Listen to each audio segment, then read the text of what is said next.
I am 12 years old, and life floats by without me. All my energy goes into soothing my parents in an effort to contain their unpredictable outbursts. I am their caretaker and their punching bag. Whatever I do or fail to do might upset them. Am I smiling enough? Did I already say that I'm grateful? Does the tone of my voice show them what they need to hear? I live in South Tyrol, a region in the Italian Alps that shares a border and a complicated history with Austria. At school, in a place where your ethnicity is everything, and I am the only Italian in an all-Austrian school, I am an other. To hear my classmates call Italians lazy, arrogant parasites is part of my daily routine. My teacher, Frau Reich, starts class saying that the aim of Italians is to infiltrate our schools and hinder our education. Nobody thinks there is anything wrong with this, including me. I am 13, and the dull ache I felt my whole life starts turning into burning pain. I get my first period, and my heart breaks.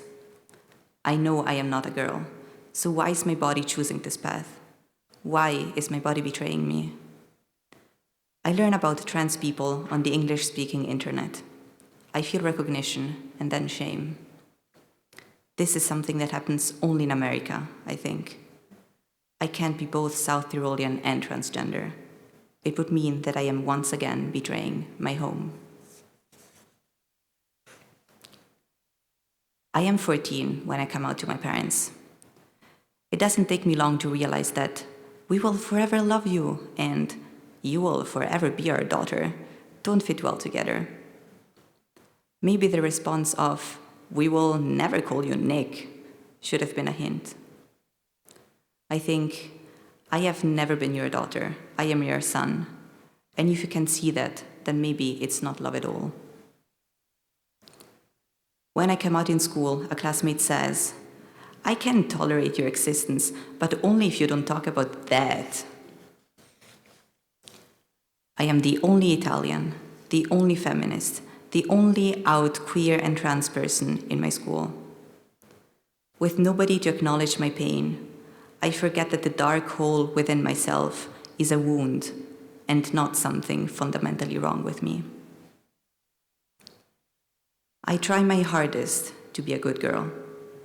I dress accordingly, in pinks and in skirts. In the mirror, I only see an ugly stranger. I'm at a restaurant with my mother when I get caught up in my pain and I make the terrible mistake of losing control for a split second over the tone of my voice. She instantly starts telling me about how I am ungrateful, selfish, and arrogant. Then she just stands up and leaves. I sit alone at the table, quietly eating.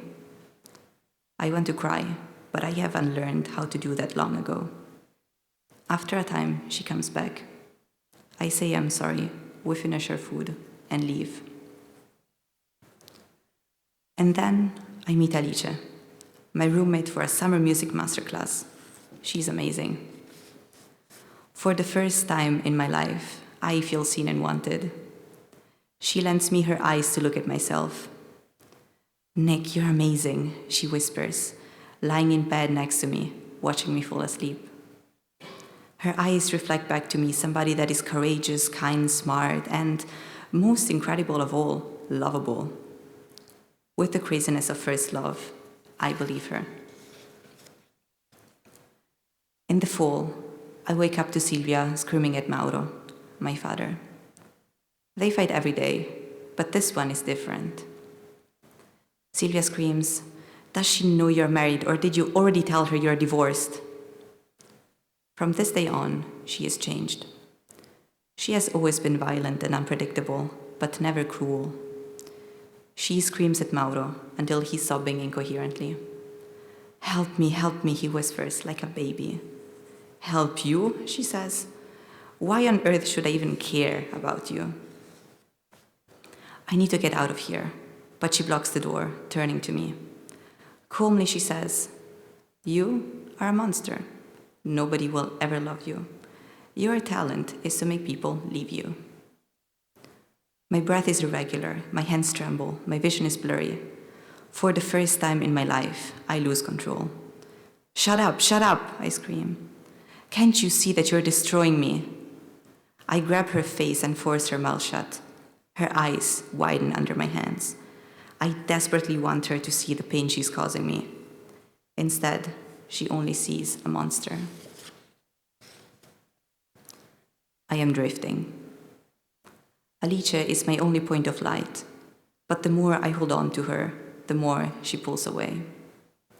I spend every waking hour desperately trying to find out what is wrong with me.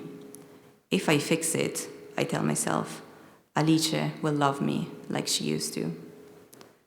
I realize I can't go on like this, in this limbo full of fear and self-hate. So I cut her off, and that's the end of it. Our friendship ends in silence. I didn't know how much pain I was living with until Alice took it away for a few months. Now that she's gone, the suffering is unbearable. At 15 years old, in the middle of the night, I feel a loneliness so terrible it jerks me awake. I hear my mother's insults, see my classmates' stares, and sense Alice's absence. I'm not feeling pain anymore. I have become pain. And then the flood breaks. My hands tremble, my breath speeds up, and tears stream down my face. You are broken, I think. You are an alien, fundamentally other. You will forever be alone. In the darkness, and the timeless space of the early hours of morning, all of a sudden, something inside me shifts. I realize it's not true. I am not alone. The black hole inside me is filled with numerous presences, moving and warming me up. They say that having multiple personalities or different distinct consciousnesses inhabiting the same body and life is a disease. But being multiple people has always been our greatest strength. We can organize, divide tasks, and support each other. Tonight, we make a promise. We will work together and get us out of this situation. We have a lot to learn. Lena, our scared little child, only believes in the worst in people. Ash, our protector, thinks that hurting us is a good way to keep others from hurting us. But there is also Ravenlock, ready to tend to our wounds and heal them with love. And Leo, ever in awe of the world, always finding new ways to be enchanted and keep going.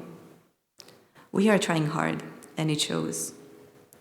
We are in this together, and we will get each other out of this pit of darkness. This night is the beginning of a slow but steady climb towards the light. Together, we start turning our life around. I hear about a boarding school in Trieste, a different city in Italy. The admission process is arduous, but admission would allow me to leave South Tyrol. I am like a drowning man seeing the shape of land in the distance. My body burns with need. I have to get away from this sad parody of a home that has done nothing but take away from me. After a 1-year-long admission process made up of essays, interviews, and group projects, the email arrives. I am accepted. I call Georgia. Georgia, I got in. My God, this is wonderful, she screams back. With the first friend I've had in a long time sharing my excitement, I can see that the gates of the future are open and the possibilities are endless. I can almost believe that I'll be able to experience joy one day. I am 16 and I am sitting on a train that will leave my hometown and bring me to my new boarding school. Rain streams down the windows as tears are running down my cheeks. I lean my head on the cold glass window and think about Alice. She showed me what home and love could feel like. Thanks to her, now I know what to look for. Now I am going to search for love and home, and I won't stop until I have found them.